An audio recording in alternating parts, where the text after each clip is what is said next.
Judiciary जो है वो अपना कोई फाइनल फुट डाउन करेगी, कोई अपना रोल अदा करेगी इस सारे मामले को आगे, क्योंकि आज तो अभी तक तो उनकी हंसी उड़ाई जा रही है, उनके फैसले नहीं माने जा रहे। बिल्कुल जी, मैं समझता हूँ कि जायचे में ये जो आपने बात की है, ऐसे समझिए कि बात असल में आप पूरी कर चुके हैं। अदलिया तकड़ी हो चुकी है, अदलिया के पास जो इंफॉर्मेशन है तकड़ा होने की वो मुकम्मल होने वाली है। जो सितारे अब शुरू कर रहे हैं, पैगामात आ रहे हैं, जा रहे हैं, और सूरत हाल तब्दीली की सिमत में जा रही है। खातूनात, ये जो कुछ इल्म है ये सदियों की ऑब्जर्वेशन का इल्म। लोगों ने घंटों, महीनों, सालों बैठ बैठ के देखा कि चांद जब समुद्र के करीब आता है तो जवार भाटा उठ, ये सितारा जब यहाँ पर होता है तो उस वक्त इतनी गुस्सा को लोगों के अंदर आ जाता। तो जमीन के, चांद के, उनकी कशिश के हिसाब से इंसानों के मिजाज के असरात जो है लोगों ने देखे और फिर उसके हिसाब से उन्होंने अपनी पेशगोइयाँ की। ये पेशगोइयाँ गलत भी हो सकती, ये पेशगोइयाँ ठीक भी हो सकती हैं, लेकिन वो जो कुरान कहता है इन्न फी ज़ालिका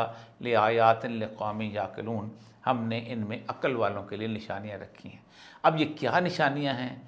बाकायदा अल्लाह ने चांद सितारों का जिक्र करके ये बात की, क्या निशानियाँ हैं, कैसी निशानियाँ हैं। एक बात आखिर में याद रखिए, कायनात की मलकियत सिर्फ एक शख्स के नाम है, एक फ़र्द के नाम है, एक ताकत के नाम है, और वो है अल्लाह सुब्हानहू व तआला। वो चाहे तो इन सारे सितारों की निशानियाँ बदल सकता है, वो चाहे तो इनको जैसे इस पर चला रहा है वैसे चलाता रहे।